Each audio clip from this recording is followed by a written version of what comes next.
नमस्कार, आप सभी का जनता का राज में बहुत बहुत स्वागत है। आज हम आश्चर्यचकित हैं क्योंकि आज हम आपको ऐसे व्यक्ति से मिलाने वाले हैं जो इंडिया में बाबा साहब भीमराव अंबेडकर के बाद दूसरे सबसे पढ़े लिखे व्यक्ति हैं।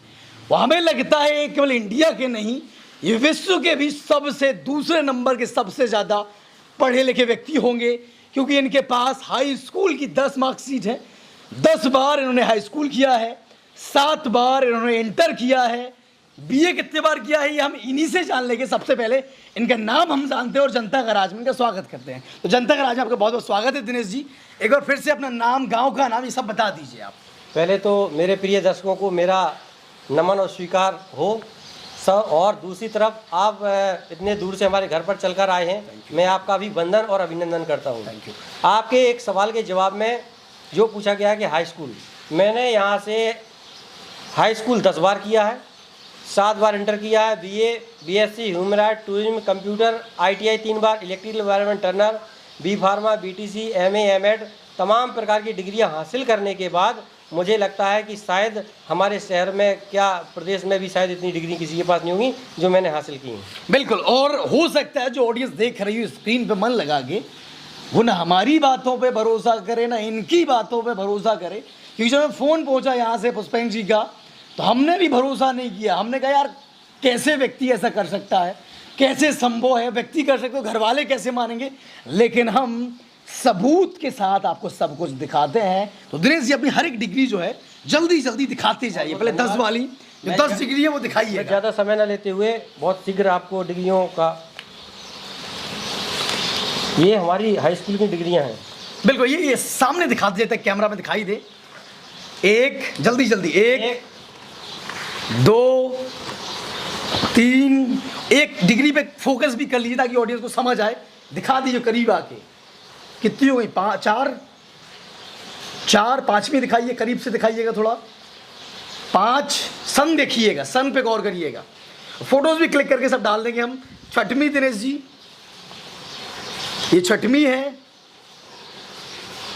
7वीं, ये 7वीं, सन पे फोकस करिएगा। 8वीं, 9वीं,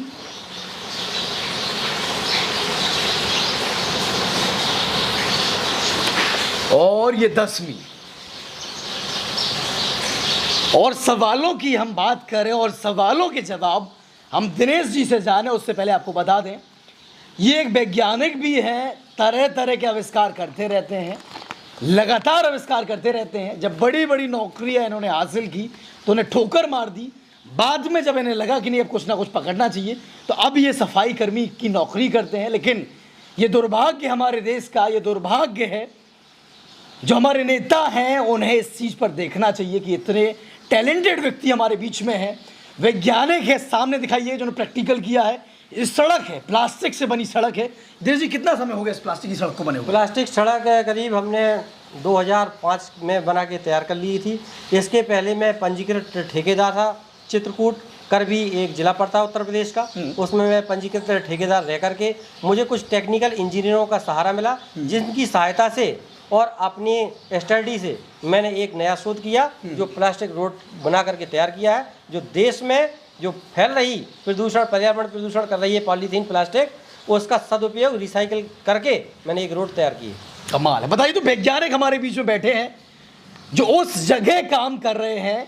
मैं तो ये कहूँगा अपने शब्दों में कि उनका जीवन, उनका टैलेंट वहाँ पर बर्बाद हो रहा है। जो जिम्मेदार लोग मुझे देख रहे हैं, सुन रहे हैं, चाहे मोदी जी हो, योगी जी हो, बड़े बड़े वैज्ञानिक हैं, और आनंद महिंद्रा जी है, चूँकि वो टैलेंटेड लोगों की कदर करते हैं। ये साइंटिस्ट हमारे बीच में हैं जो इतनी सारी डिग्रियां हासिल किए हैं। और हमारे लिए और इनके लिए डिग्रियां मैटर नहीं करती, जो डिग्रियों में ज्ञान छुपा है वो मैटर करता है। तो इन्हें जो इनकी पोजीशन है वो मिलनी चाहिए, इनका हक इन्हें मिलना चाहिए। जो इनका ज्ञान है वो वेस्ट नहीं जाना चाहिए, क्योंकि समाज को पता नहीं है क्या क्या देखे जाएंगे। चलिए एक चीज़ और हम आपको एक्सपेरिमेंट करके दिखाते हैं। एक चीज़ आपको दिखाएंगे और ये सच्चाई बताएंगे, हमारे हाथ पे लगाएंगे हम सच्चे हैं और हमारे साथ महाराज जी बैठे हैं। हम सच्चे हैं या महाराज जी सच्चे हैं, आप एक्सपेरिमेंट करके बताइएगा। उसके बाद कुछ रहस्यमय चीज़ हम आपको बताते हैं। बाबा जी यहाँ पे आ जाइएगा आप। आप दिनेश जी थोड़ा करके बताइए, उसके बाद हम ऑडियंस को कुछ बाद में बताएंगे और आप भी कुछ कहेंगे, लेकिन पहले ये एक्सपेरिमेंट करके दिखा दीजिएगा। धन्यवाद। कौन सच्चा है, सच्चाई और झूठ की पड़ताल यहाँ पर हो रही है और वैज्ञानिक ये कर रहे हैं हमारे साथ। बाबा जी भी बैठे हैं, हम भी बैठे हैं और आपको दिखाते हैं, बताते हैं और इसका लॉजिक भी बताएंगे होता कैसे है, एक वैज्ञानिक कैसे झूठ सच को पकड़ लेता है, ये सब आप देख पाएंगे।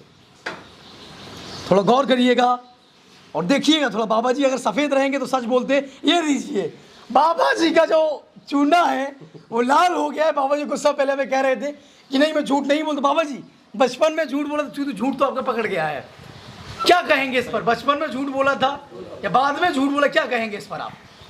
झूठ तो नहीं बोलते। बचपन में भी कभी झूठ नहीं बोला?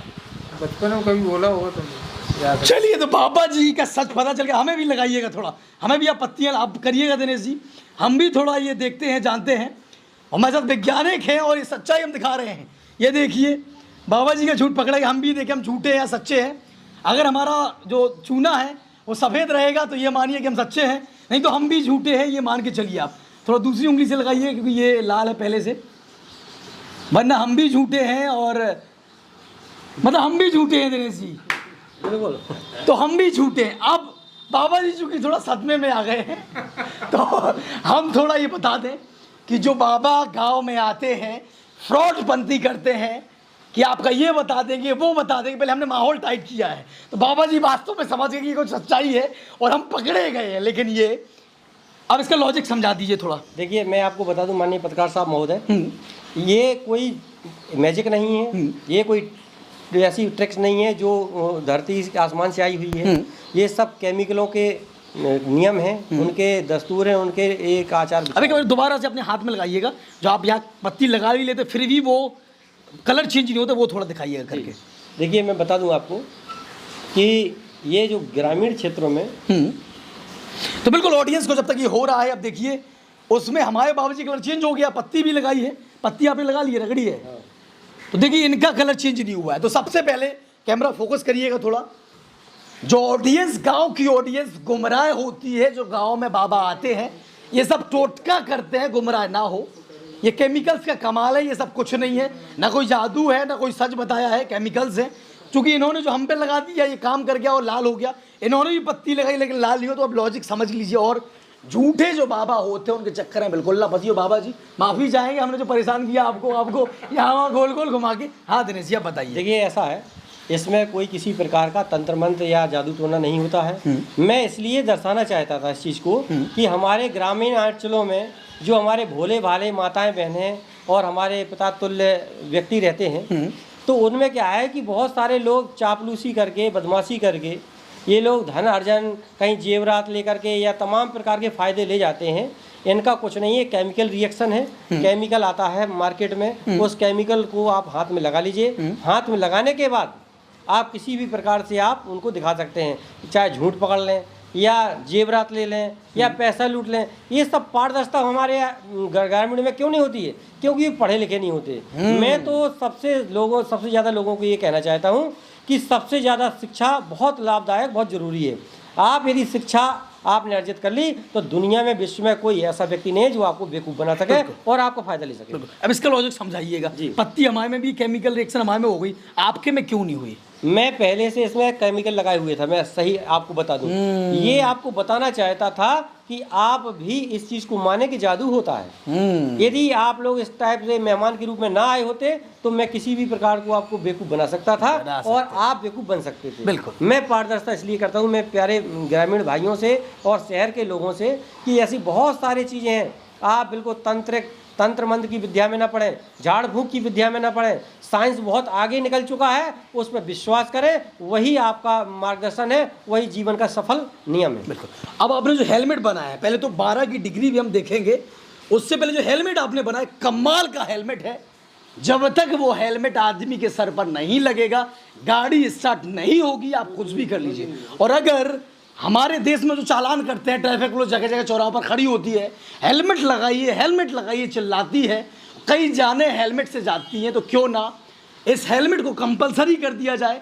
क्योंकि जब तक ये हेलमेट आदमी के सिर पे नहीं जाएगा, आदमी की गाड़ी चालू नहीं होगी, तो आदमी को मजबूरी में ही सही लेकिन हेलमेट लगाना पड़ेगा।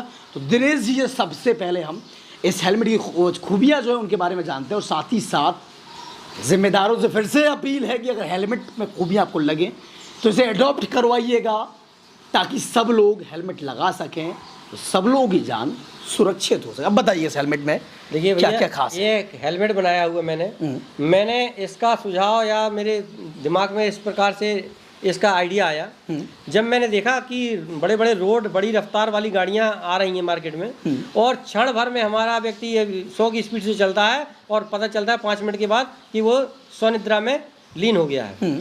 तो मैंने जब ऐसी स्थितियां देखी, बहुत बड़े बड़े कांड देखे एक्सीडेंट के, तो मेरे दिमाग में ऐसा आया कि पुलिस कहाँ तक आखिर हम लोगों को समझा सकती है, पुलिस कब तक हमें बाउंडेशन लगा सकती है। कोई ऐसी चीज़ या ऐसा उपकरण बना के तैयार किया जाए जिससे हेलमेट लगाना उनकी मजबूरी बन जाए।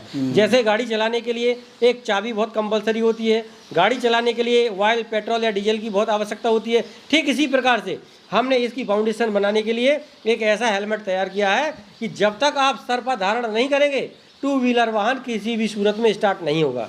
जैसा एक और समस्या आती है बहुत बड़ी कि हम जब पुलिस के सामने बैठते हैं तो पुलिस हमें कागज़ के बारे में जरूर पूछती है। तो कागजात का अक्सर हमारा बहाना रहता है कि घर में छोड़ दिए, गाड़ी साफ कर रहे थे रख दिए, या चोरी चपाटी की गाड़ियां लेकर के तमाम प्रकार के शिकार होते हैं। ऐसी समस्या को निजात पाने के लिए हमने इस हेलमेट पे ही कागज चिपका रखे हैं। जो कंपनियां अगर अगला जो हेलमेट बना के तैयार करेंगी उसमें लेमिनेट करके ये हेलमेट तैयार करेंगी, जिससे हमें किसी भी प्रकार के कागजों की भी समस्या नहीं होगी। अब इस हेलमेट की खूबी ये है कि रात में यदि हम खड़े हैं और कोई अंधेरा है, गाड़ी ख़राब हो गई या कुछ लिखना पड़ना है या पैसा गिनना है, कुछ भी है, तो इन लाइटों का भी यूज कर सकते हैं। इसमें लाइट इस प्रकार की लगाई गई है कि बहुत हाई पावर के इसमें रोशनी की लाइट लगाई गई है, जिससे आप पूरा अपना काम आसानी से कर सकते हैं। बिल्कुल। तो जो बड़ी बड़ी कंपनियों के मालिक अगर हमारे वीडियो को देखें तो थोड़ा समझें और इस टेक्नोलॉजी को अडॉप्ट करने की कोशिश करें। चूँकि इनका पेटेंट है तो इनको वो हक दें और इनके हेलमेट को हमें ऐसा लगता है बहुत ही खूबियाँ हैं। आप भी बताइएगा क्या खूबियाँ हैं और क्या सुधार इसमें और ज़रूरी है, कमेंट करके ज़रूर बताइए। और